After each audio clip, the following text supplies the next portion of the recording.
Tu es bon et ta grâce envers nous durera jamais. Nous les peuples de toutes les nations, de génération. On y va. Nous te louons. Alléluia. Alléluia, Alléluia, nous te louons pour ce que tu es. Nous te louons. Alléluia, Alléluia, nous te louons pour ce que tu es. Tu es bon. Tu es bon en tout temps, En tout temps. en tout temps. Tu es bon, Tu es bon. tu es bon en tout temps. Si bon, si bon, si bon, si bon. Tu es bon, Encore une fois, tu es bon en tout temps. Tu es bon. Tu es bon. Tu es bon en tout temps, en tout temps. Tu es bon. Dieu, tu es bon. Dieu, tu es bon et ta grâce envers nous durera jamais. Chantons-le de tout notre cœur. Est-ce qu'on peut lever nos mains dans sa présence? Tu es bon et ta grâce envers nous durera jamais. Nous les peuples de toutes les nations, déplorons-le. Encore une fois, nous les peuples. Nous les peuples de toutes les nations, de génération Nous te louons. en génération, nous te louons. Alléluia. Alléluia, Alléluia, nous te louons pour ce que tu es. Nous te louons. Alléluia, Alléluia,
répandre la gloire du mystère de l'onction de ton esprit qui convainc les consciences et les cœurs afin d'amener cette génération au pied de ta croix. Afin, Seigneur, que la France connaisse que tu les as aimés, que tu as aimé chaque citoyen de ce pays, chaque habitant de ce pays, chaque résident de ce pays, que tu les as aimés jusqu'à mourir à la croix pour eux. Ton règne vient bientôt. Nous crions Maranatha. Viens, Seigneur Jésus. Déchire les cieux pour nous et fais paraître la gloire de ton nom. Que les malades soient guéris. Que tous ceux qui sont désespérés et qui portent des fardeaux soient libérés. Je proclame que les chaînes sont brisées et que tout captif est renvoyé libre maintenant. Je proclame l'autorité du nom de Jésus, du nom qui est au-dessus de tout nom, dans cet endroit, dans cette salle et au-delà. Je proclame la puissance du Saint-Esprit pour renouveler la foi de chaque enfant de Dieu. J'ouvre les cieux par la grâce de la foi et par l'autorité du sacerdoce.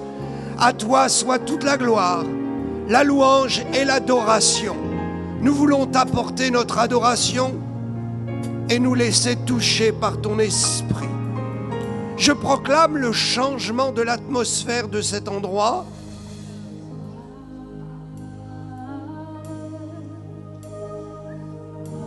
Je proclame le changement d'atmosphère dans la présence du Dieu vivant. Oh gloire, chantons, gloire, gloire, gloire à l'agneau. Alléluia, les glorieux.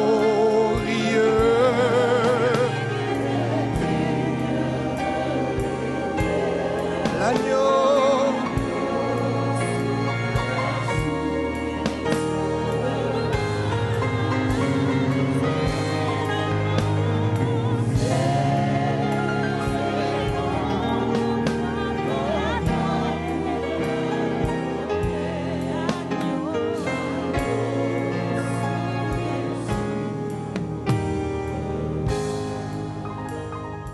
Quelqu'un qui se prétend être quelqu'un parce qu'il a traversé des tempêtes.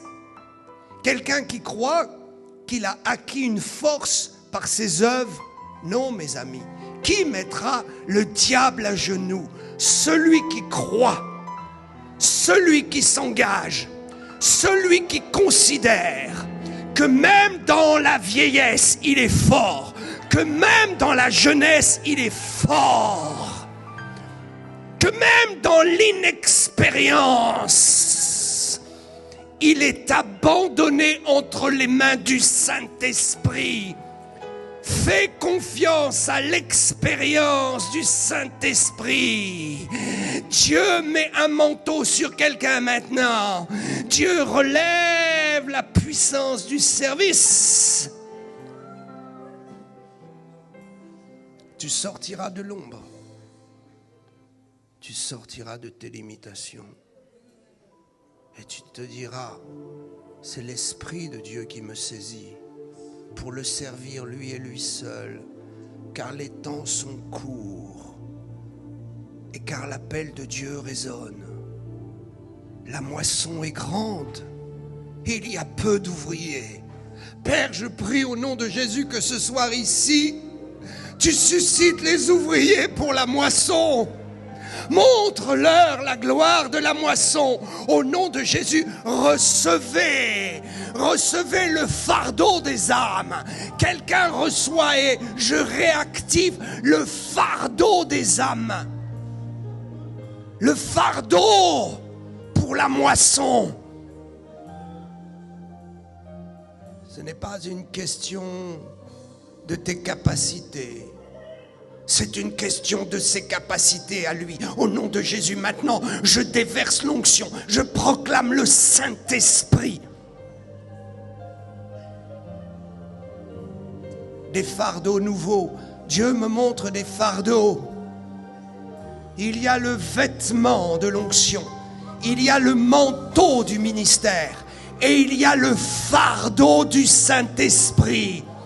Plus lourd, plus dense que tout ce que le diable pourrait mettre dans ton cœur de projet pour ta vie. Le fardeau du Saint-Esprit. Mon seul abri, c'est toi. Mon seul abri. Seul abri, c'est toi.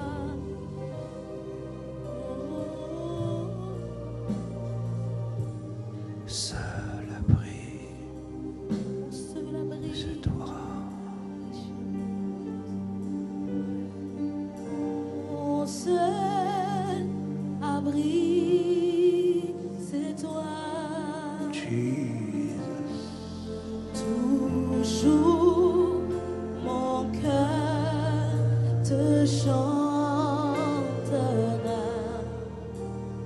car tu me désires et chaque Chaque fois que j'ai peur, Jesus,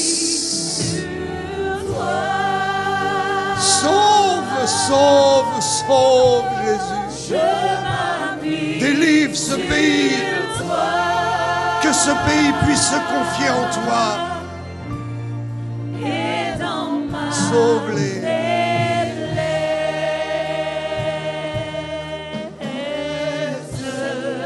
Le Seigneur,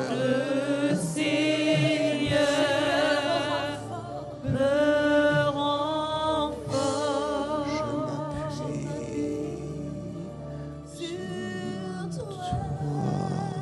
La merveilleuse présence de Dieu est ici. Je sens des fardeaux qui commencent à descendre. Des fardeaux pour les âmes perdues. De nouveaux fardeaux. Et des fardeaux qui ont été enfouis que Dieu ranime. C'est un nouveau départ.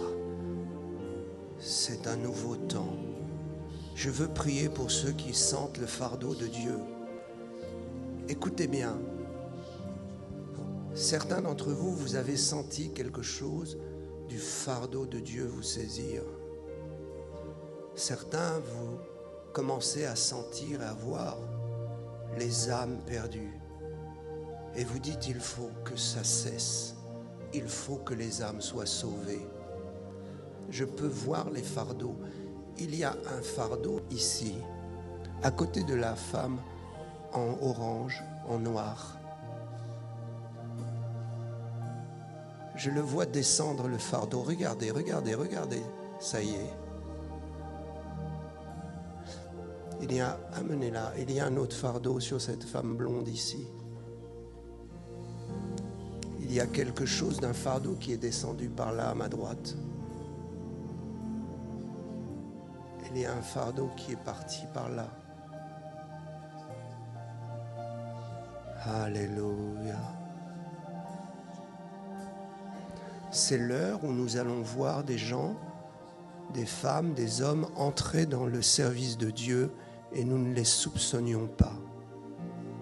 C'est le moment où Dieu va changer les vies. Une page de votre histoire va être tournée. Une page de votre histoire va être tournée. Dieu a fini d'écrire quelque part dans votre vie et il faut tourner la page parce que Dieu va vous faire bouger. il va vous faire vous mouvoir dans l'esprit. Parce que les temps sont très courts.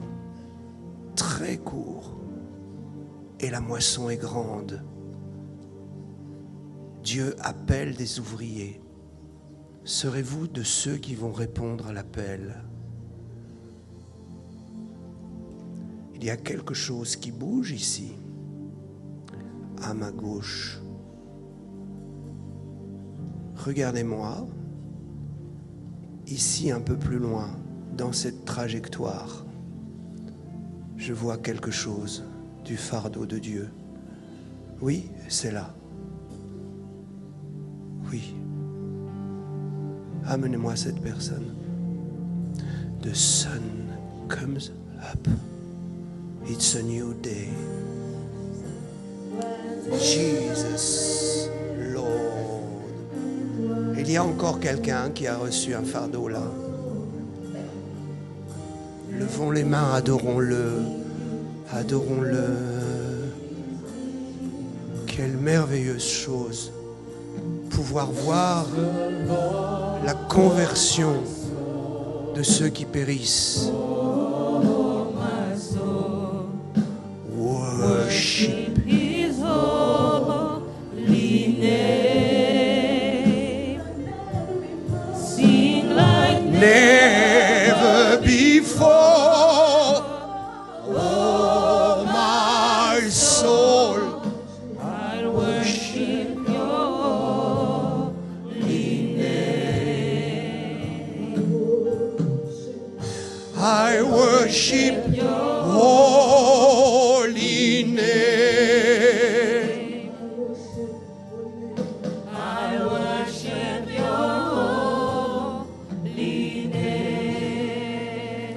Quelqu'un a déposé le fardeau. Quelqu'un a abandonné, fatigué, chargé. Quelqu'un ici dans cette salle a laissé de côté pour un temps l'appel de Dieu. Et tu as dit, Seigneur, pardonne-moi. Je ne me sens pas prêt, mais je ne refuse pas de te servir. Mais pour l'instant, je mets de côté l'appel. C'est le temps de reprendre ton fardeau. C'est le temps où tu dois faire l'expérience de la foi pour récupérer l'appel qui a résonné dans ta vie. Cet appel qui est resté stérile parce que tu n'as pas eu les opportunités que tu attendais. Mais maintenant, Dieu tourne la page et il envoie un nouveau souffle pour écrire définitivement l'histoire de ton appel. Parce que ça ne dépend pas des portes qui vont s'ouvrir. Ça dépend de ton caractère et de ce que Dieu est en train de faire avec toi dans la foi. Parce que c'est Dieu qui ouvre les portes au moment où lui l'a décidé. Ce n'est pas parce que la porte n'est pas encore ouverte que l'appel n'est pas authentique. The blessing of the Lord. Je déverrouille les limitations. Et je proclame au nom de Jésus la réactivation.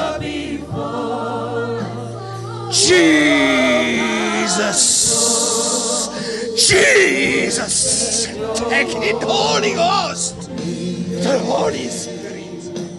Lord of my soul, oh my soul, Worship your holy name. worship His holy name. Sing like never before. Sing like never before. Like never before. Oh my soul, I worship your holy I worship your holy name. I worship your holy name. I worship your holy I worship your holy name. I worship your holy name. The sun comes up. Oh, my soul, Worship His holy Sing like never before. Sing like never before. Sing like never before. My soul, I worship your holy name, Lord. I worship your holy name. I worship your holy name, oh Father, Lord. I worship your holy name, Lord. I worship your holy name.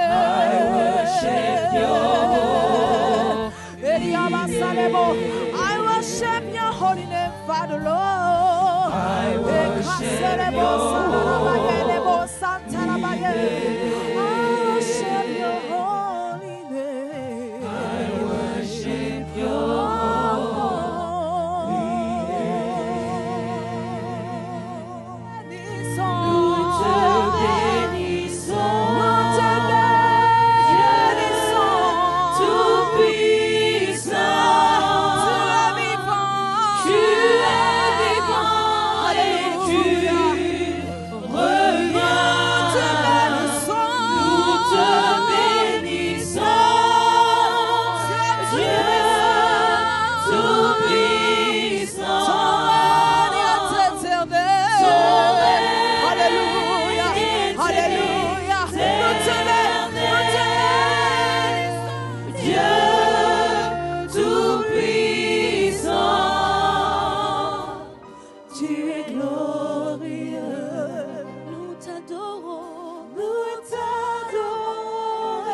Jésus vient bientôt, très bientôt, non pas dans 10 ans. Le reste de tes années est compté, pesé. Et Dieu veut surprendre ton entourage. Je vois clairement en esprit que Dieu veut confondre ceux qui t'entourent. Car tu ne sais pas. Ils sont là, ils t'observent et ils disent ce ne sera pas possible avec lui. J'entends clairement les voix dire ce ne sera pas possible, mais ce ne sont que des voix d'hommes. Tu peux comprendre cela? Ce ne sont que les voix des hommes, mais la voix du ciel, c'est autre chose. Moi, serviteur de l'Éternel, je déclare sur ta vie, le tout est possible. La grâce du Saint-Esprit, le miracle et la gloire. Oh, oh, oh, oh my God, oh! Alléluia. La merveilleuse présence de Dieu est ici. Cet homme ne sera plus jamais le même. Ce qu'ils disent de toi changera. Ce qu'ils disent de toi changera. Oh, oh my God. Est-ce que vous pouvez mettre la main sur votre cœur et dire ce qu'ils disent de moi changera, sera élevé pour la gloire de Dieu.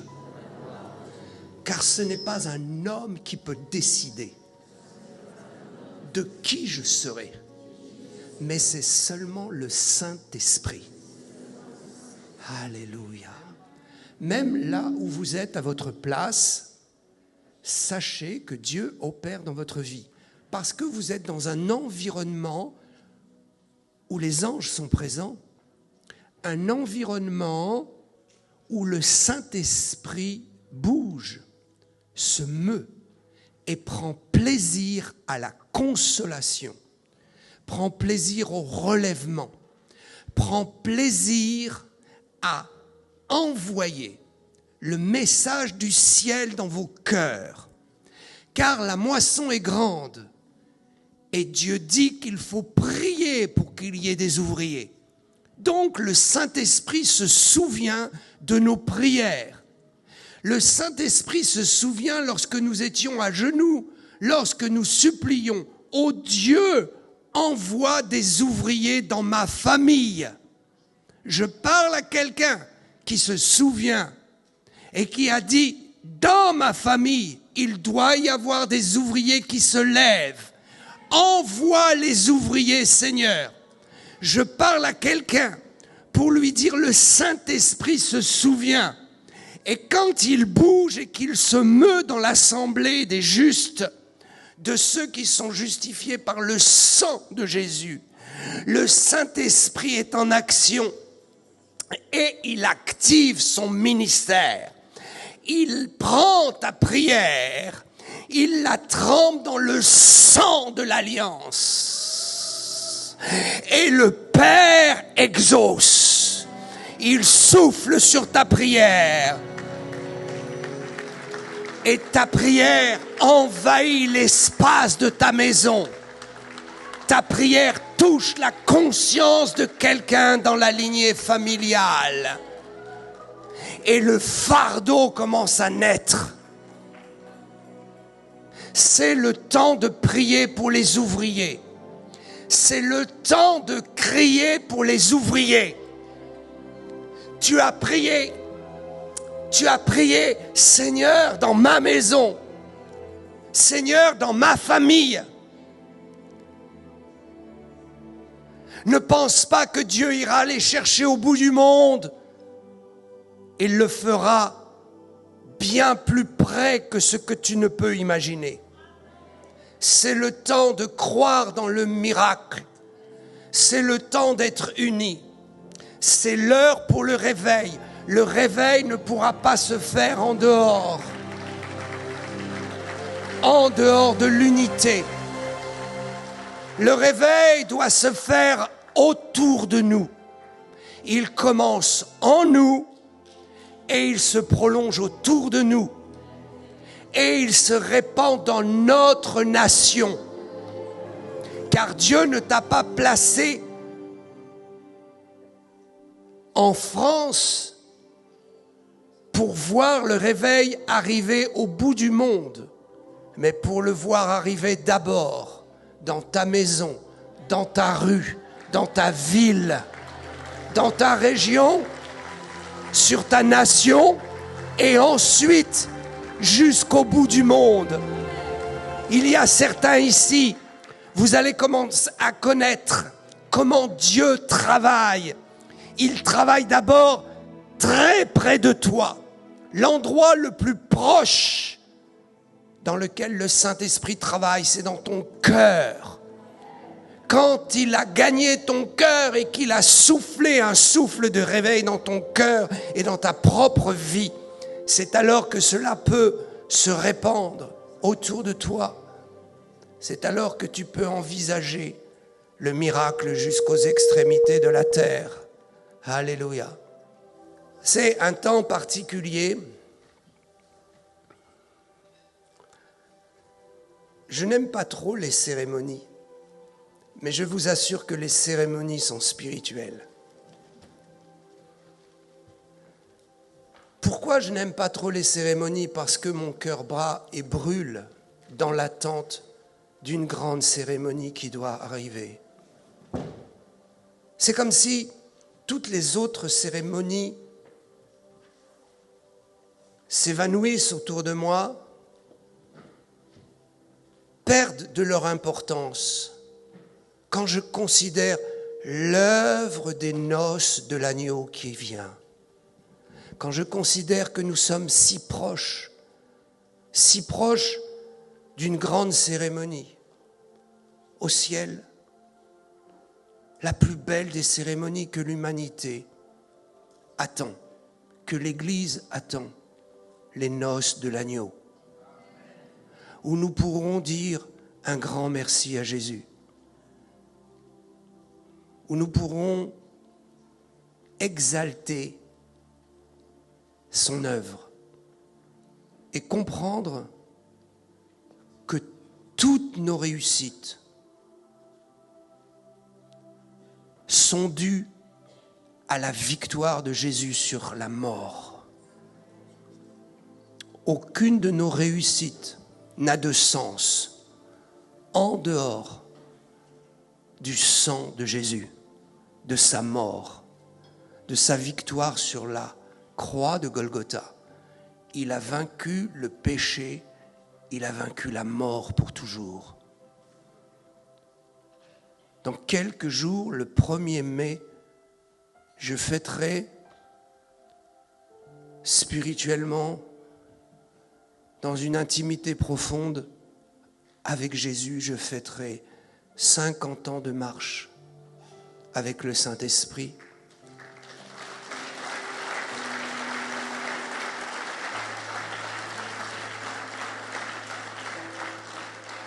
Tout ce que j'ai fait, tout ce que j'ai pu accomplir est uniquement dû à sa grâce. Aucun de mes efforts n'a pu me permettre, de réaliser le fruit de mon travail. Mes efforts m'ont permis d'entrer dans le travail, mais la finalité, c'est le fruit. Il y a des gens qui travaillent pour rien et qui travaillent en vain. Ce qui compte, c'est de porter du fruit. Et le fruit est une grâce qui appartient à Dieu. Je dédicace tout mon travail depuis 50 ans, tout ce que j'ai pu faire pour Dieu, tout ce que j'ai pu faire particulièrement depuis mon entrée dans le ministère à plein temps. En 1997, je suis rentré dans le ministère à plein temps et j'ai fait beaucoup plus que je n'ai fait auparavant. Mais tout ce travail, c'est seulement par la grâce de Jésus-Christ. C'est seulement pour lui. Tout est grâce. Et quiconque se lèvera pour s'enorgueillir de son travail perdra sa récompense. Parce que Dieu ne veut pas partager sa gloire.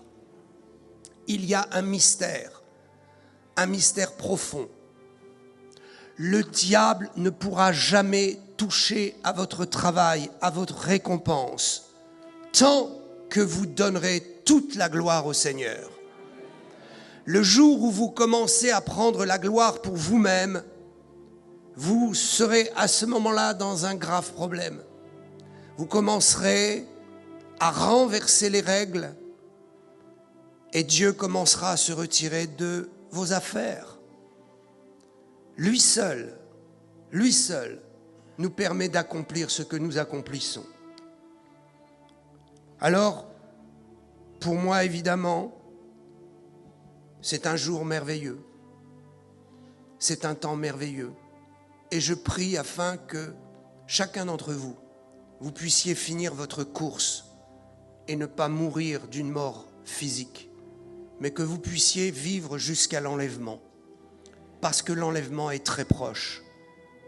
Et quel que soit votre âge, Dieu désire, et je vous le dis, c'est une réalité, Dieu désire que vous viviez jusqu'à ce qu'il vienne. Nous n'avons pas parcouru tout ce temps. Certains ont 10 ans, 20 ans, 30 ans, 40 ans, 50, 60 ans de marche avec Jésus. Ils n'ont pas parcouru toutes ces années pour ne pas vivre la merveilleuse cérémonie glorieuse que l'Église attend depuis 2000 ans. L'enlèvement, la gloire de partir au ciel. de quitter cette terre et de laisser derrière nous la colère de Dieu dans ce monde.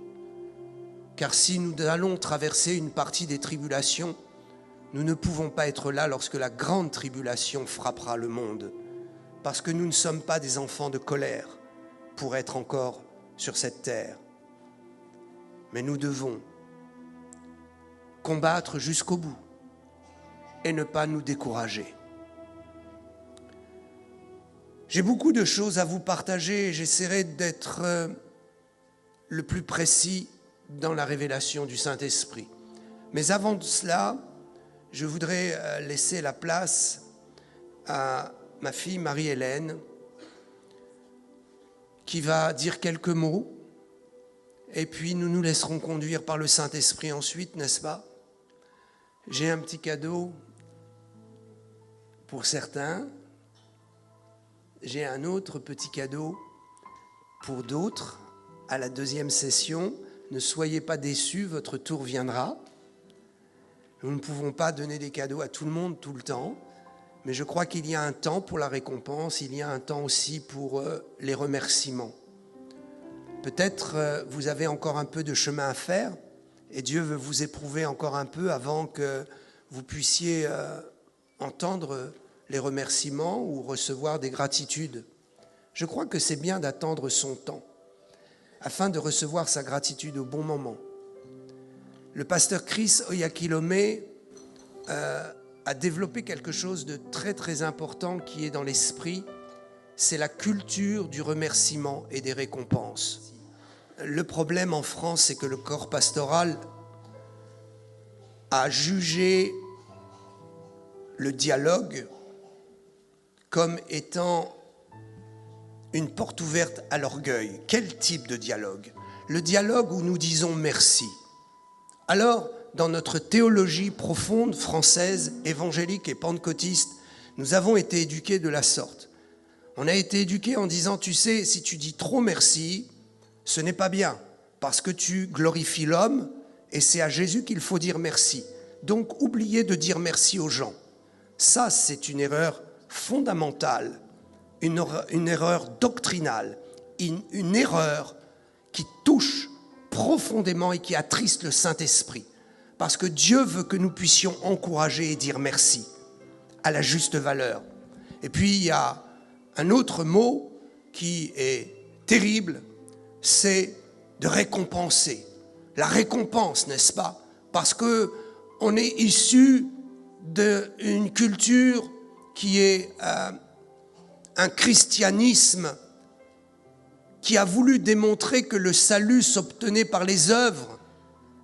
Alors tout ce qui touche à la récompense touche au fait qu'on peut renverser la doctrine du salut, qui n'est pas un salut par les œuvres. Mais ça n'a rien à voir. Ce n'est pas parce qu'on récompense quelqu'un qu'on identifie le fait que ses œuvres l'amènent au ciel.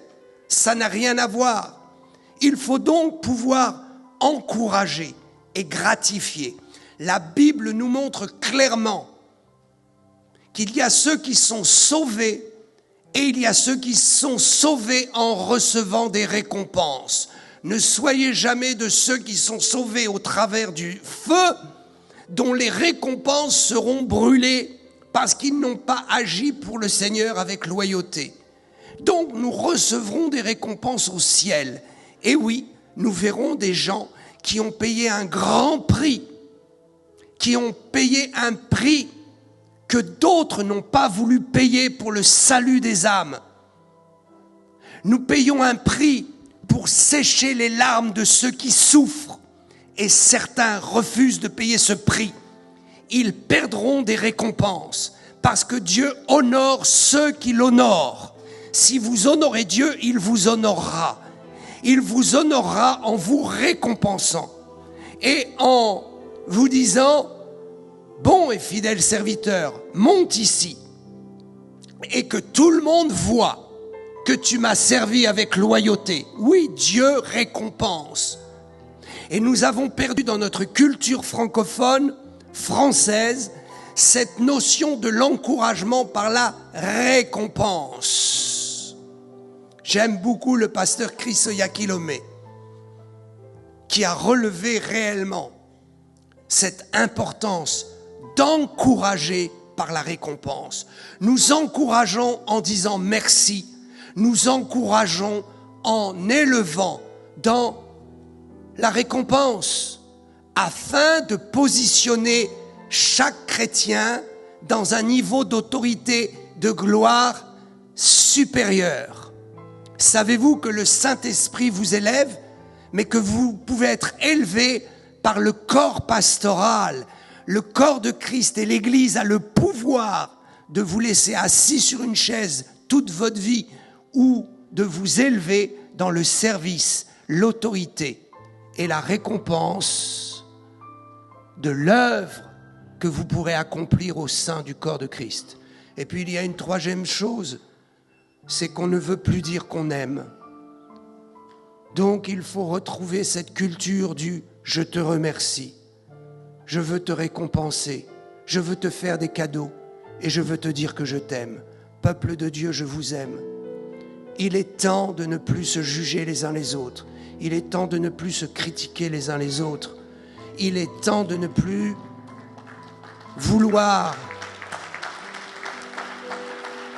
être plus grand que son frère, plus grand que sa sœur.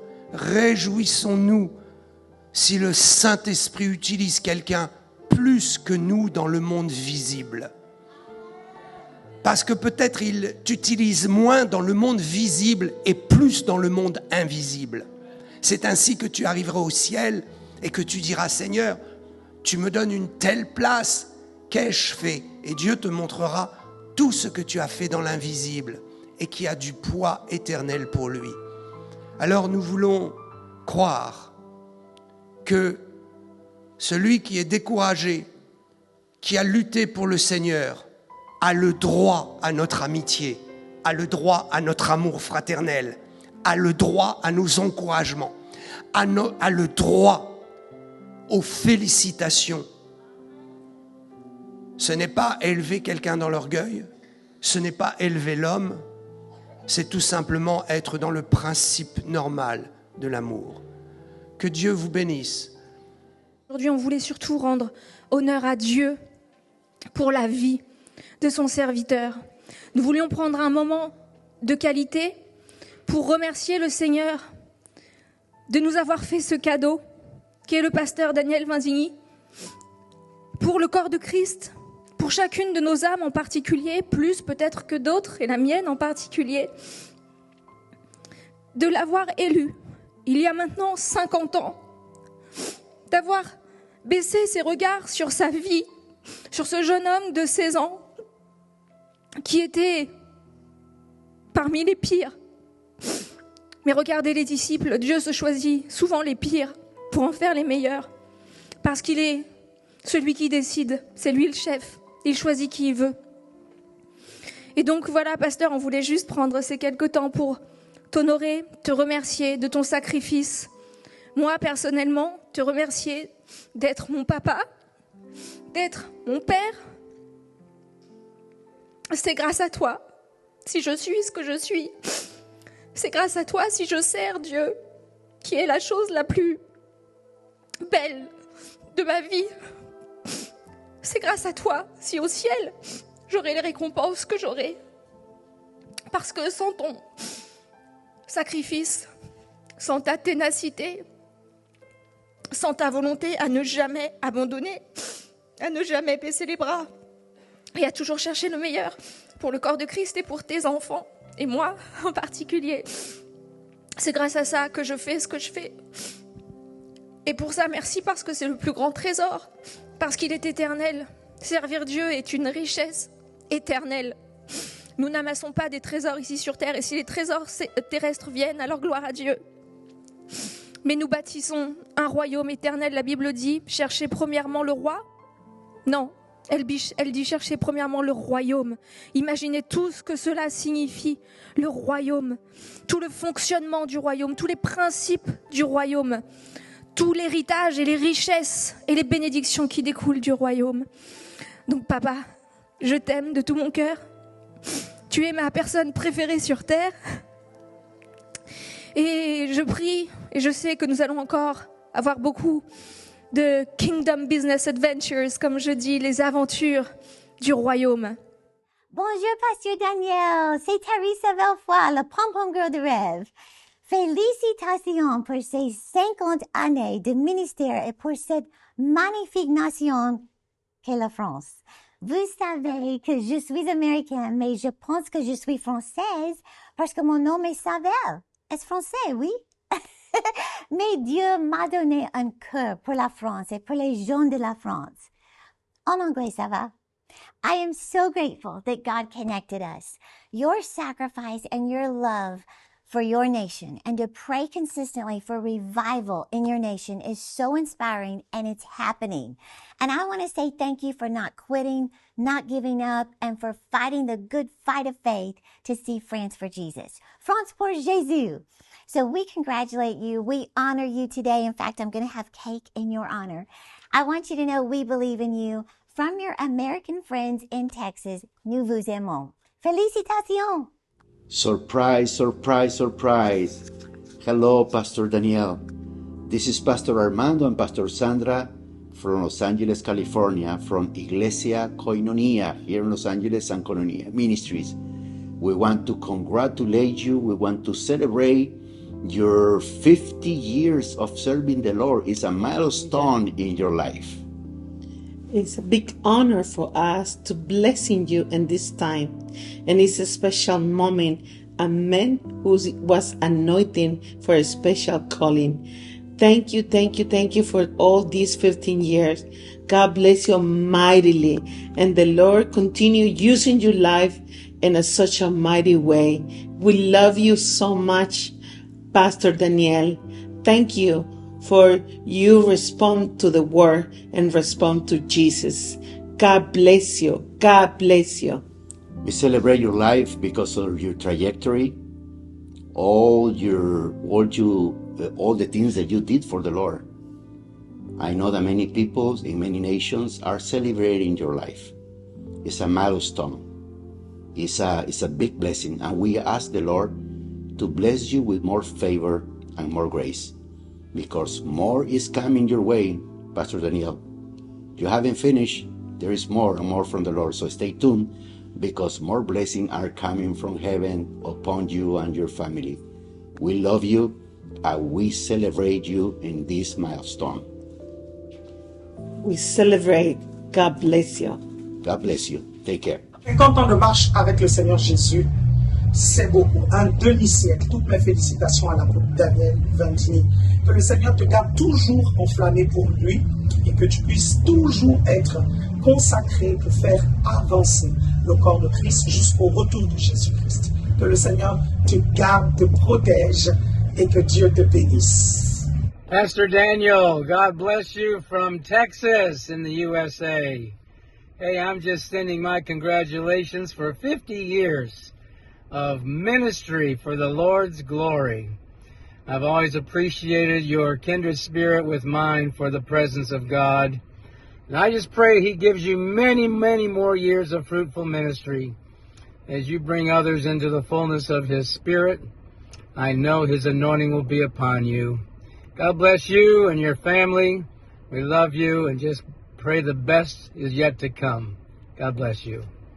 Hey friends, this is Bishop Dan Willis from Chicago, Illinois in the United States, and I had to take this opportunity on behalf of Pastor Benny Hinn and myself to salute, there you go, there's the salute, to Pastor Daniel. 50 years of ministry in Paris, France, and around the world. Thank you, Pastor Daniel, for all you've done, sowing into ministry, to take the gospel to the extents of the four corners of the world. It seems like it was just yesterday we were in Israel together, and now here it is, months later. But it was a joy and a pleasure to get to meet you and to spend that time with you all over Jerusalem and Israel. So, on behalf of all of us here in Chicago and around the world, we say thank you for 50 years of ministry. God bless you. Congratulations, sir. Hello everyone. I want to thank you for your time and your love in celebrating Pastor Daniel. Dear Pastor Daniel, I want to thank you very much for these many years of fellowship. Thank you for your right hand of fellowship, which I have enjoyed these many years. I thank you for sharing your love with us. You've been a great man of God, extending your love around the world and letting others know who Jesus really is. Your smiles, your help, your inspiration. I thank you. You've been a part of our work and ministry through our Rhapsody of Realities, our Healing to the Nations magazines, and your participation in our National School of Ministry, group visits, and so on. You've really been a great encouragement to us in the ministry, for which on this occasion of your 50th anniversary of working for the Lord in ministry, I want to congratulate you and thank you that we are a part of those who have really enjoyed the benefits of your great ministry. And along with many others today, I celebrate you. I thank the Lord for raising you at such a time as this. Thank you for these many years of your labor of love for God's people, for helping and inspiring God's people around the world. Thank you for your teachings, and thank you for letting us know how what we have meant to you in our ministry, and how that we have also contributed to your personal growth and development these years. I thank God for you, and I pray that you will continue to excel in everything that the Lord has committed to your trust, and that He will bless you specially on this occasion, and that this celebration, this anniversary, will be a springboard to the greater things that the Lord will do with you. I pray He will keep you healthy and strong and make you an even greater blessing to His body, the body of Christ around the world. Thank you. I love you. God bless you. Congratulations. God bless you.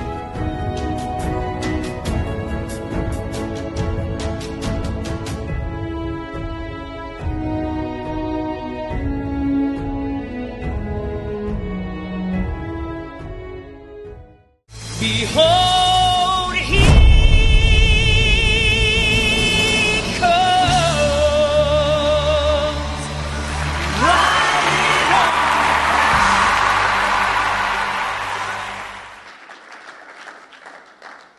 Je rends grâce vraiment au Seigneur Jésus et je suis très très honoré. Pour moi, c'est un grand privilège que des hommes de Dieu de cette envergure, des généraux de Dieu, puissent m'accorder leur confiance. Vous savez, pour que des généraux de Dieu parlent ainsi de quelqu'un, c'est qu'ils sont sûrs de ce qu'ils font. Ils sont certains qu'ils ont pu éprouver le ministère avant de pouvoir honorer. Et je dis vraiment merci au Saint-Esprit et au Seigneur Jésus. Et je voudrais que mon exemple puisse vous servir et vous propulser. Commencez là où vous êtes. Commencez avec ce que vous avez. Marchez dans la loyauté, dans la discipline, dans l'amour de votre prochain. Marchez dans l'amour de la moisson. Et Dieu vous élèvera. Et vous aurez plein d'amis avec vous. Et Dieu vous donnera des familles, des amis, des frères, des sœurs, des enfants spirituels. Et Dieu vous permettra aussi de recevoir la gloire de son nom qui illumine votre travail, et vous en sortirez heureux et fortifiés. Rien ne viendra perturber votre fidélité, votre humilité. Au contraire, quand Dieu met les projecteurs et que c'est vraiment lui qui le fait, alors nous pouvons être garantis d'avoir été préparés pour cela. Dieu ne gratifie jamais personne et Dieu n'élève jamais personne aux yeux de tous avant d'avoir pris soin que cette personne soit brisée et soit capable de porter la lumière et l'élévation. je crois que c'est pour aujourd'hui, que c'est pour vous. Et que ce que je ressens dans mon cœur et la gratitude que j'ai pour Dieu est réellement un encouragement pour chacun d'entre vous et réellement un changement d'atmosphère dans votre cœur. Allez-y avec le Seigneur. Comme le dit souvent Doug et Warren Mills, que j'aime beaucoup, nous avons eu l'occasion de travailler avec son fils, de le recevoir à Rouen. J'aime beaucoup cet homme et il dit toujours « Donnez-vous entièrement à Jésus ». Tout entier pour Jésus. Ces campagnes d'évangélisation portent souvent le label « tout entier pour Jésus », entièrement pour lui. Oh, que Dieu soit loué, que Dieu soit loué. Est-ce que nous pouvons nous asseoir un instant? Regardez-moi bien parce que je ne serai plus le même. C'est une grande page de l'histoire de ma vie qui se tourne et à un moment donné, il faut passer dans une autre dimension. Ce n'est pas forcément le poids des années et l'histoire des années qui vous fait passer dans une autre dimension. Mais les années font mûrir les choses et vous permettent de pouvoir aller plus haut sans avoir la crainte de redescendre. Ce qui est terrible dans l'ascension, c'est lorsque les gens ne sont pas préparés à l'ascension et que, étant montés, ils redescendent bien plus vite qu'ils ne sont montés. Et parfois, certains redescendent si vite que la chute les anéantit pour toujours. Je crois qu'on peut rater l'objectif, je crois qu'on peut perdre quelque chose dans le ministère et dans le service pour Dieu. Mais si nous sommes préparés, si nous sommes dans l'humilité et si nous attendons que Dieu le fasse, alors le jour où cela se produit, le jour où nous sommes élevés, nous pouvons être garantis que le Saint-Esprit a préparé nos cœurs afin que Satan ne puisse pas nous tenter et ne puisse pas nous conduire dans l'orgueil. Je crois que Satan est comme un lion rugissant, comme dit la parole de Dieu, tournant autour de chacun, cherchant qui il dévorera. Je crois que Satan est toujours prêt à nous pousser dans l'orgueil, toujours prêt à nous pousser à récupérer la gloire qui appartient à Dieu, toujours prêt à nous faire enfreindre les lois de respect du Saint-Esprit et d'honneur au Saint-Esprit à lui seul. Le diable veut toujours que nous allions plus vite que le plan de Dieu, plus vite que ce que Dieu est en train de faire dans nos vies avec le Saint-Esprit. Marchez au rythme du Saint-Esprit, parce que le Saint-Esprit vous fera marcher au rythme convenable pour vous. Vous atteindrez les sommets au moment convenable si vous êtes complètement donné entièrement à Jésus-Christ, complètement donné entièrement à sa cause. Vous savez, c'est difficile de porter le poids du ministère. C'est difficile parce qu'il faut vraiment mourir à soi-même. Il faut vraiment mourir à soi-même. Quiconque veut porter la charge, veut prononcer le nom du Seigneur publiquement et n'a pas accepté de faire mourir la chair, verra la désillusion très rapidement arriver. Et alors qu'il ne s'en apercevra pas, il sera déjà dans les liens de la chair, de l'orgueil, de la prétention. Il sera déjà dans les liens de l'égarement. Et le jour où il se réveillera, il sera trop tard s'il n'a pas veillé pour sa vie et sur lui-même. Ce que j'ai toujours cultivé, vous savez, c'est l'amour du Saint-Esprit. J'ai toujours voulu que la personnalité du Saint-Esprit soit appliquée dans ma vie. Qu'est-ce que consommer Christ? Qu'est-ce que recevoir Christ en nous quand nous prenons la Sainte Communion? Oui, il s'agit d'une Sainte Communion. Il y a eu la manne dans le désert, mais Jésus a dit que cette manne n'était pas le vrai pain du ciel. Cela veut dire que les Hébreux dans le désert ont reçu du pain du ciel, mais ce pain n'était pas le pain de la vie éternelle. Ils ont consommé, ils ont communié. La manne dans le désert était une image du saint repas. Je bénis Dieu pour les hommes qui sont des vrais prophètes actuellement dans le monde. Il n'y en a pas beaucoup. De véritables prophètes, il n'y en a pas beaucoup. Nous pouvons les compter. Ils ne sont pas 50, ils ne sont pas 100. Je ne sais même pas s'ils sont 30. Mais il y a un homme que j'aime beaucoup, le Sadhu Sundar Raja, et je vous invite à l'écouter. Je vous invite à écouter des hommes de Dieu qui sont de vrais prophètes. Écoutez-les, parce que vous vous rendrez compte qu'il y a de jeunes prophètes et de jeunes prédicateurs qui sont en odeur de désobéissance, d'abomination, de non-loyauté, d'irrespect pour ceux qui reçoivent la vision. Vous vous rendrez compte en écoutant les vrais prophètes que d'autres surfent sur leur prophétie. Quand ils ont prophétisé une chose, 2 jours après, vous voyez ces jeunes prétentieux dire que Dieu leur a apparu dans un songe, dire que Dieu leur a montré le ciel, dire qu'ils ont eu une révélation. Et en fait, ils reprennent les paroles des prophètes et ils les donnent pour leur propre compte. Ceci est très, très grave. Il faut toujours honorer les hommes et les femmes qui ont payé un prix et qui sont les canaux de la révélation. Je pense que nous pouvons être plusieurs à recevoir la même révélation, mais je crois qu'il est facile de vérifier lorsque quelqu'un a volé la révélation de quelqu'un d'autre. Si Dieu vous donne une révélation, il vous donne le pouvoir de donner cette révélation au monde. Mais si c'est quelqu'un d'autre qui l'a déjà reçue, alors honorez celui qui l'a reçu et citez vos sources. Dans la juridiction des pays dits industrialisés, c'est puni par la loi.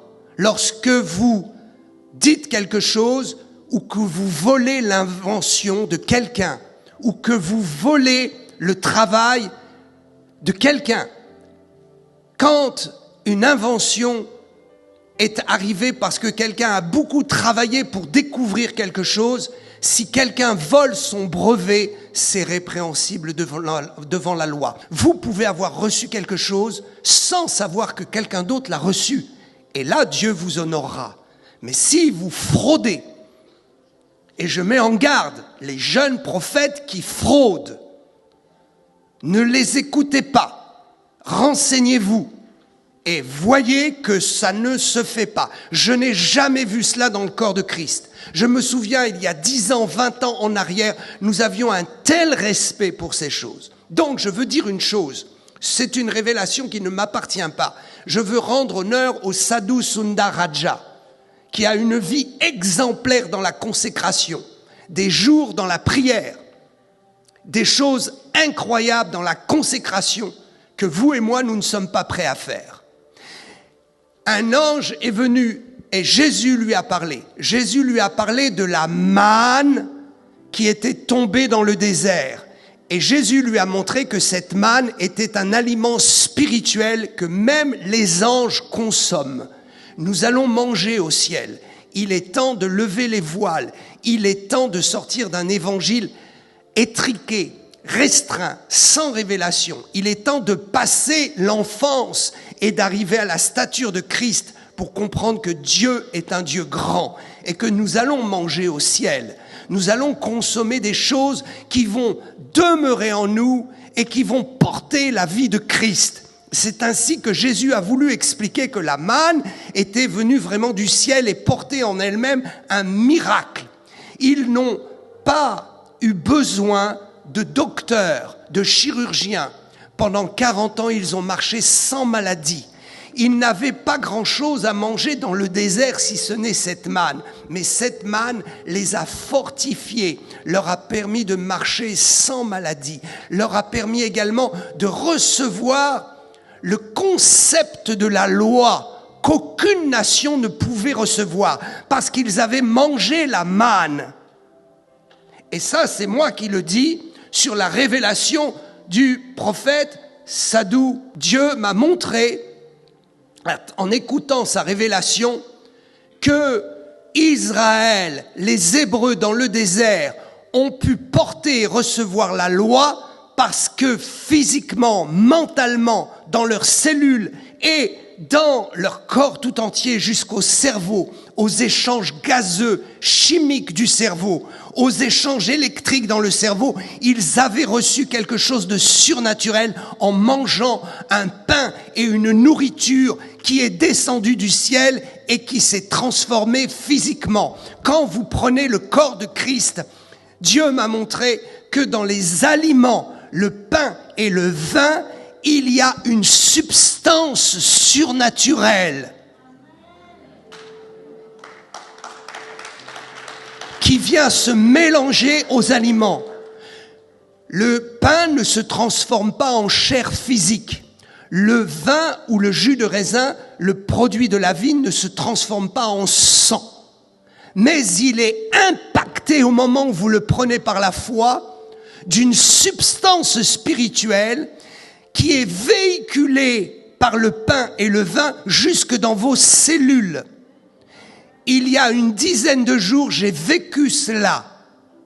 Quand j'ai entendu la prophétie et la rencontre angélique de cet homme de Dieu merveilleux et qu'il a expliqué que la manne était une nourriture qui portait en elle-même une puissance du ciel, j'ai compris que lorsque nous prenons le saint repas, il y a une substance surnaturelle miraculeusement mélangée aux éléments naturels qui pénètre dans notre corps et qui circule dans les éléments vitaux et physiques de nos cellules.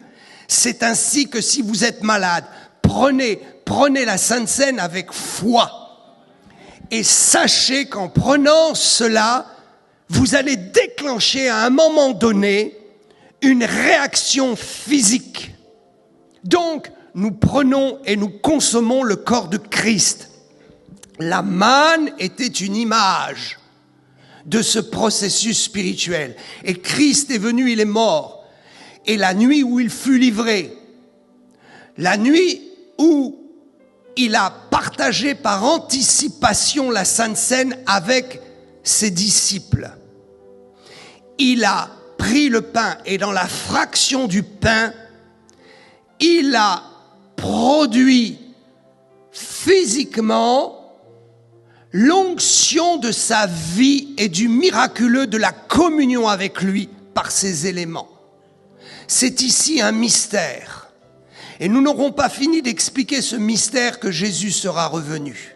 Mais il faut le prendre par la foi et croire que ce n'est pas juste un symbole, que ce n'est pas juste un acte religieux, mais que c'est une grâce de pouvoir communier aux deux éléments, non pas à un seul, car les deux sont l'équation parfaite. Si vous ne prenez que le pain, vous n'entrez pas dans le miraculeux, il manque une équation. Si vous ne prenez que le vin, il manquera le pain. Mais si vous prenez les deux dans l'ordre, le pain et le vin, alors à ce moment-là, vous allez enclencher quelque chose d'un processus surnaturel. C'est ainsi que la manne est descendue et qu'ils ont partagé cela. Mais Jésus dira, voyez-vous, la substance surnaturelle qui était dans la manne et qui était un pain qui venait du ciel ne contenait pas la vie avec moi, la vie de Dieu. Pour nous, nous avons compris que maintenant, Jésus a tout accompli à la croix. Et qu'en prenant la communion, nous recevons la substance de la personne de Jésus en nous. C'est ainsi que nous pouvons comprendre les trois phases. La première phase, la manne. La deuxième phase, la Sainte Seine, la Sainte Communion. Et la troisième phase, les noces de l'agneau. Soyez là au moment des noces de l'agneau. Donnez tout à Jésus pour cela. Ne manquez pas ce rendez-vous. Nous comprenons que la communion est identifiée par le repas. Le pasteur Bénin a parlé très récemment d'une révélation que Dieu lui a faite. Et je rends grâce à Dieu parce que ça fait maintenant 3 ans que j'ai lancé un cri d'appel parce que Dieu m'avait parlé personnellement en disant, frères et sœurs, c'est le moment de prendre la Sainte Seine le plus possible. Non pas une fois par mois comme certains le font dans certaines églises, avec tout un tas d'explications en disant on ne peut pas s'organiser, c'est juste symbolique. On a perdu quelque chose, il faut le rattraper, non pas une fois par mois, non pas une fois tous les 15 jours, non plus une fois par semaine, mais pratiquement tous les jours. Et je vais vous dire pourquoi. Parce que cela attire en nous l'espérance et la foi des noces qui viennent. C'est une préfiguration prophétique des noces de l'agneau. Et c'est une expérience de communion avec lui. Smith Wigglesworth, cet Anglais merveilleux, qui avait tellement de guérisons, a dit qu'à un moment donné de sa vie, Dieu lui a dit de prendre le saint repas tous les jours. Il avait conçu un kit de Sainte Seine qu'il mettait dans sa valise et tous les jours, il prenait la Sainte Communion. Il y a un mystère, il faut le faire en famille, avec les amis chrétiens, à l'église. Et si votre église vous prive du saint repas, ne vous révoltez pas, mais vous avez le pouvoir de le faire chez vous. J'ai cultivé cela pendant des années dans mon ministère. Et j'ai pu rencontrer à travers le saint repas que la communion avec Jésus nous entraîne dans la communion intime de son esprit. Je voudrais vous partager en 2 minutes le secret de comment Dieu a travaillé avec moi pour m'amener dans la discipline, dans l'onction de l'esprit. Chacun a son parcours, mais pour moi, très rapidement, les 9 caractéristiques, personnalités du Saint-Esprit m'ont été imposées comme une recherche de discipline dans la communion. Si vous avez la communion avec Jésus, les 9 caractéristiques de la personne du Saint-Esprit devront être cultivées d'une façon pratique dans votre vie. Il y a, lorsque nous parlons du Saint-Esprit, 7 éléments de sa personnalité qui sont doubles. C'est ce que nous appelons les 7 esprits de Dieu, qui sont doubles et qui sont en fait 14 aspects de son esprit. Donc, nous pouvons parler du Saint-Esprit pour l'édification et pour le projet de Dieu pour l'humanité par rapport aux 7 caractéristiques fondamentales qui correspondent aux 5 lumières de la Ménorah.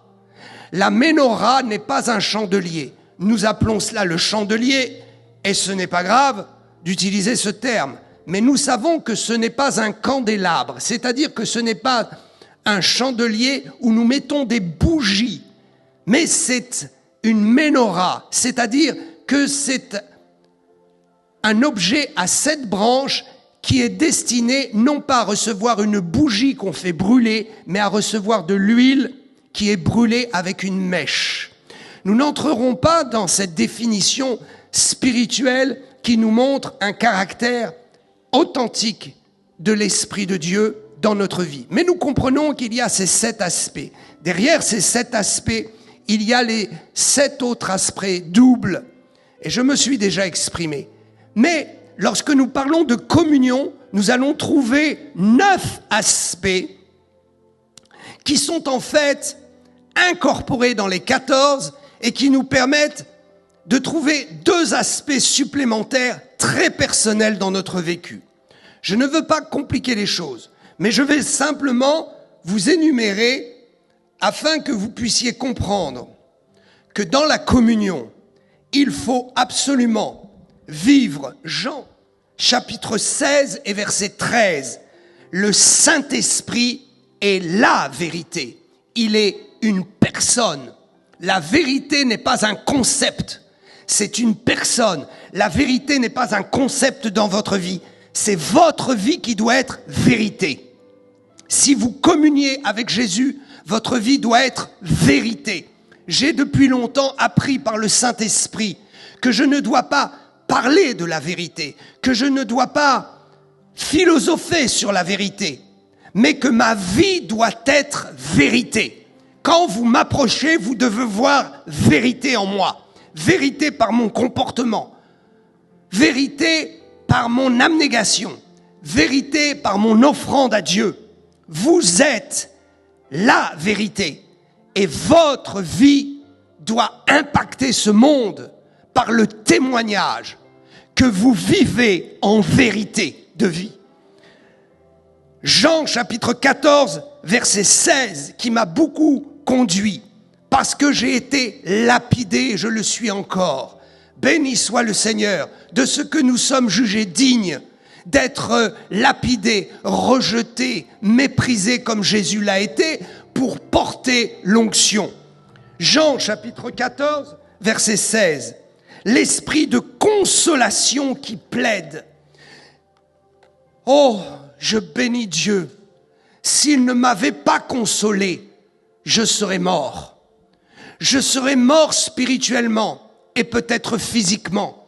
Je me souviens de ce jour où une dizaine de pasteurs m'ont convoqué pour me lapider par leurs paroles. J'ai pris ma voiture, je pleurais et j'ai accéléré très fort dans une petite rue. Et j'ai dit au bout, c'est une impasse. Je connaissais cette rue. J'ai dit, je ne freinerai pas, je vais m'encastrer dans le mur. Ma vie doit s'arrêter là.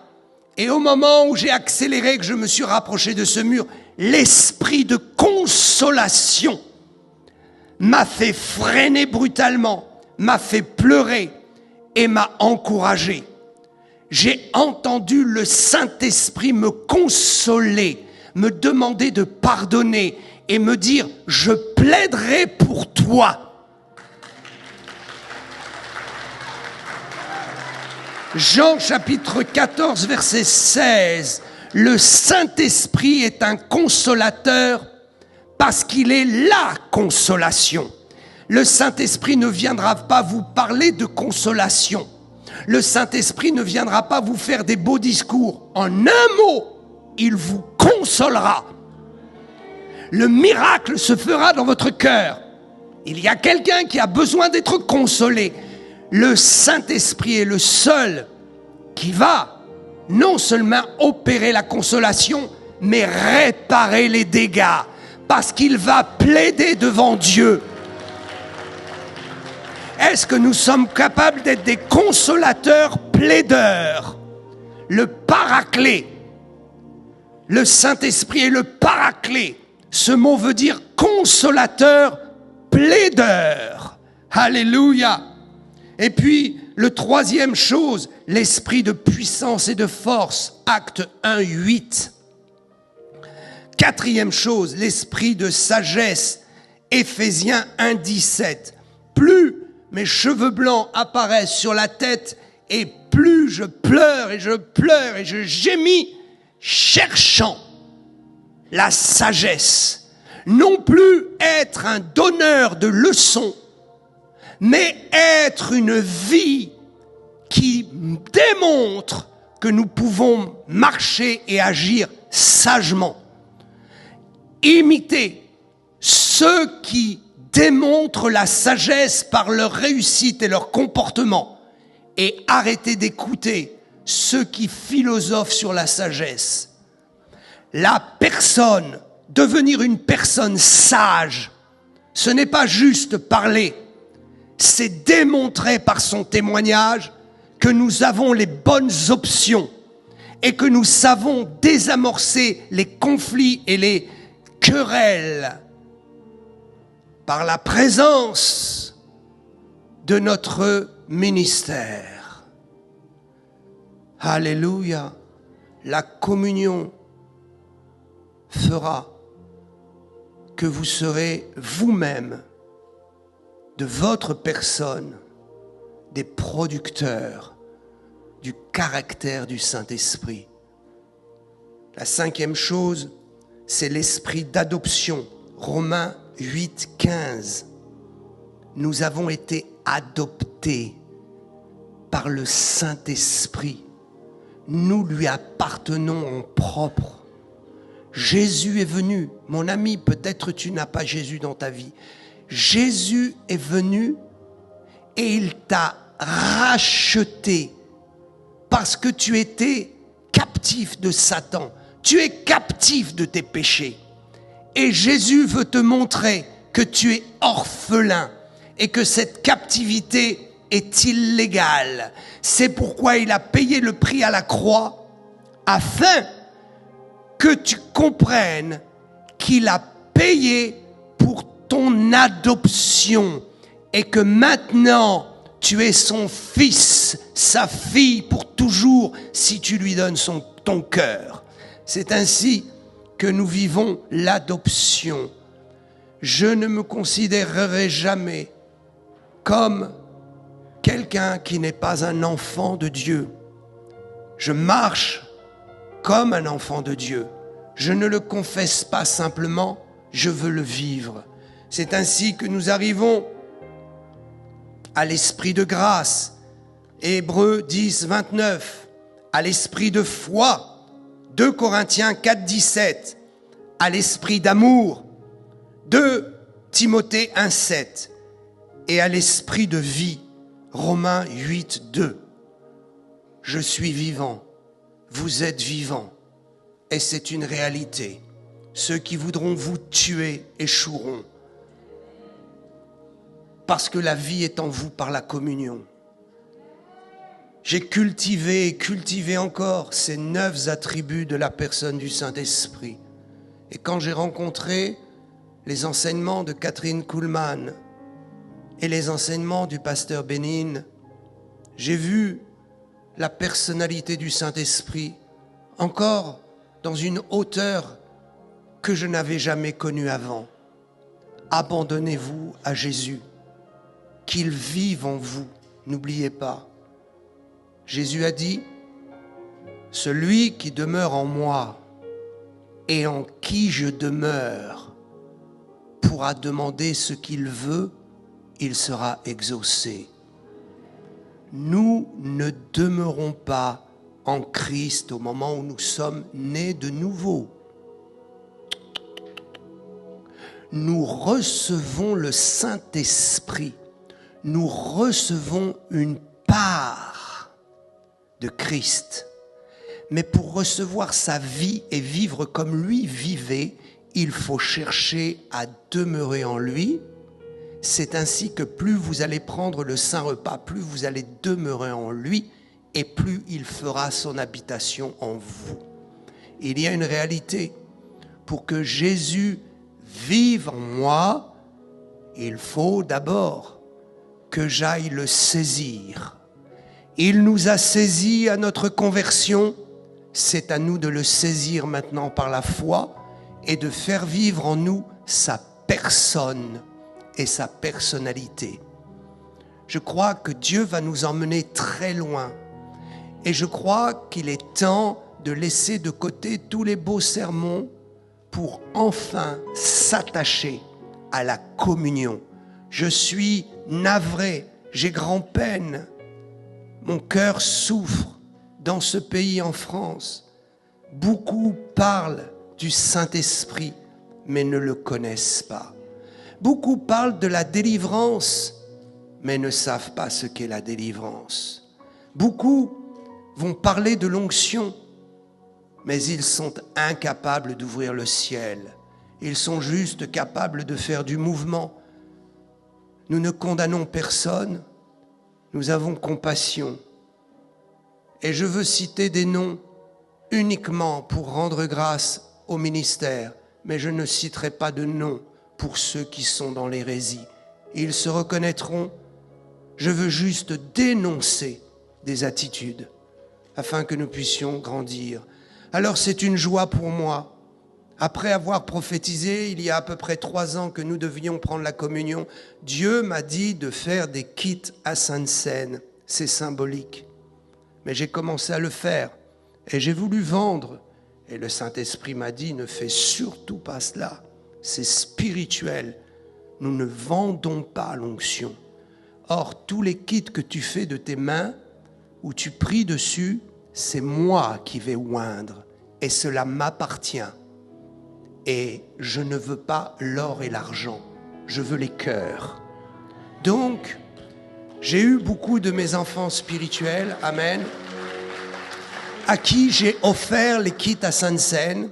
Mais aujourd'hui, Dieu m'a dit d'offrir concrètement, est-ce qu'on peut amener la table, d'amener publiquement et d'honorer certains en leur donnant un kit à Sainte-Seine.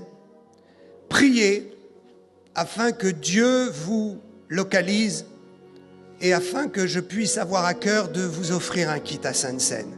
Mais vous pouvez le faire vous-même. Alléluia. Donc, vous pouvez prendre la Sainte-Seine en famille, avec des amis chrétiens à la maison. Vous pouvez, le mieux c'est d'avoir l'aval et le support de votre pasteur, mais je vous assure, faites-le. Prenez la communion le plus souvent possible, parce que c'est un acte très prophétique. Et je bénis le pasteur Bénin qui, il y a quelques jours ou 2-3 semaines, a fait une vidéo en disant que Dieu lui avait parlé très fort et qu'il était important maintenant pour les chrétiens de se préparer à la tribulation en prenant la communion tous les jours. Ceci est très spirituel. J'aurai une deuxième surprise à la deuxième session et Dieu m'a donné un message très puissant sur les signes. Un message très important qui va vous faire comprendre le service de Dieu, peut-être d'une façon encore différente. Béni soit le Seigneur pour toutes les facettes de l'enseignement qui nous poussent à servir Dieu. Mais je crois que j'ai un message qui vient du ciel à ce sujet et je vous le délivrerai en deuxième partie. Vous savez, on a tous reçu un don particulier de Dieu, une mission particulière. Et il faut rentrer dans cette mission. Et je vous expliquerai quelques fonctionnements à ce sujet. On a vécu un moment extraordinaire dans l'océan Indien. Oh, c'était extraordinaire. Ma fille, on est porté par l'onction de ta voix. C'est extraordinaire et c'est merveilleux. Alléluia. Moi, j'aime la simplicité. J'aime pas quand il y a trop de bruit. J'aime pas quand ça crie. J'aime bien quand on est visité par le Saint-Esprit. Amen. Donc, on peut être debout, à genoux. On peut être en lévitation. On peut être assis aussi et chanter très très bien pour le Seigneur. J'aime voir cela, que tu es assise comme ça et que tu chantes avec ta belle voix. Et merci à chacun d'entre vous, à chacune d'entre vous. For you are great,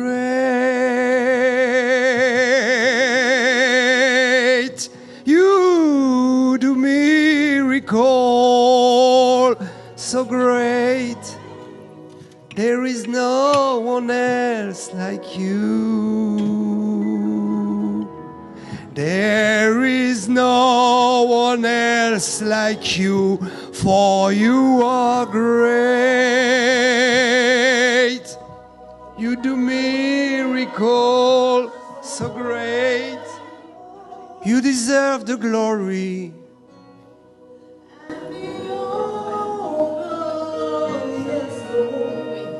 I lift my hand in worship and I bless your holy name. You deserve the glory of your love. Yes, Lord. I lift my hand in worship.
ces jours, vous savez qu'à côté de vous, il y a une onction qui était tombée tout au début de la réunion. Pourquoi ? Parce que le Seigneur veut lever une armée de jeunes remplis de feu et de l'onction. Et c'est ce qui va se passer pour votre vie. Amen. C'est ce qui va se passer pour votre vie. Et comme je sens l'onction se communiquer et venir ici, venez ma sœur. Parce que Dieu va faire de grandes choses avec les jeunes et avec les femmes. Mais il s'est produit quelque chose. C'est que le diable veut toujours passer avant. Et que le diable veut toujours imiter les choses. Mais aujourd'hui, Dieu fait quelque chose de nouveau. Il est même capable de te prendre dans la foule et de dire, ma fille, voici un signe de ton élection. Parce que tu as été élue dès le ventre de ta mère. Tu as été prédestiné avant d'être dans le ventre de ta mère. Mais dans le ventre de maman, quelque chose a été déposé dans la destinée de ta vie. Et moi, je veux te donner un signe aujourd'hui, que la communion avec le Saint-Esprit est quelque chose qui va prendre une dimension dans ta vie, par la puissance de la consécration et de la prière. Alléluia! Regarde ici, il reste un kit à Sainte-Seine. Est-ce que tu le voudrais? Avec plaisir. Il est à toi et la petite table aussi. Que Dieu soit loué. Alléluia! Que Dieu vous bénisse. Merci, vous pouvez prendre place. Que Dieu vous bénisse. Vous l'avez compris, cette première session était un peu particulière. Je vous promets un feu dans la prédication et dans l'impactation pour cette deuxième session. Nous ne savons pas ce que seront les choses demain. Tant de complexité. Ce qui se passe au Moyen-Orient est très, très, très dangereux. Et je vous assure que le président Donald Trump a besoin de nos prières. Il a besoin de nos prières parce que le diable est en train de tourner autour de lui. Et la tentation de l'orgueil tourne autour de lui. Donc nous soutenons cet homme et nous croyons que Dieu a mis sa main sur lui afin qu'il débloque des situations dans le monde. Ce que vous ne savez pas et ce que les journalistes ne vous diront pas, c'est qu'en Iran, il y a des centaines et des centaines de conversions à Jésus-Christ. Depuis que la guerre s'est affrontée à un régime totalitaire, à un régime injuste et atroce. Les atrocités qui sont faites ont été suspendues. Et tout un peuple qui voulait avoir le choix de sa communion avec Dieu, du choix de sa religion, entre guillemets, vous m'avez compris, est maintenant dans la possibilité de le faire. Israël a aussi attaqué les mouvements terroristes et a ralenti quelque chose qui allait se produire dans le monde. Nous devons voir avec les yeux de la réalité et de la foi. Nous pouvons être pour ou contre, mais la réalité, c'est que si un régime totalitaire possède la bombe atomique, ils s'en serviront, croyez-moi, pour amener la destruction dans le monde et le chaos.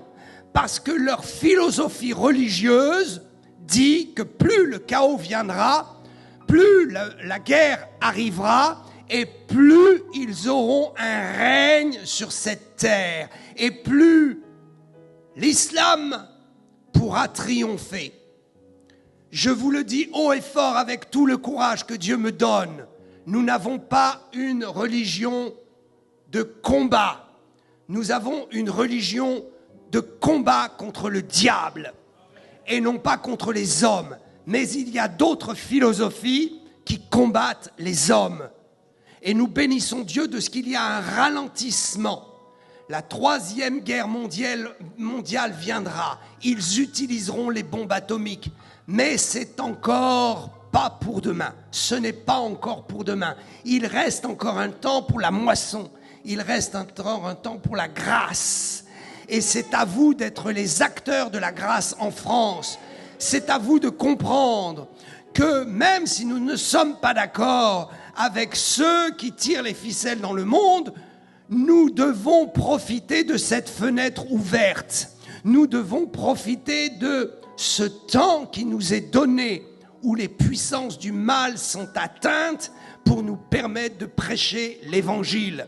Certains d'entre vous Peut-être même Dieu mettra un fardeau et vous irez en Iran quand le régime sera tombé pour une moisson d'âmes incroyable, pour des centaines et des milliers d'âmes qui voudront se donner à Jésus-Christ.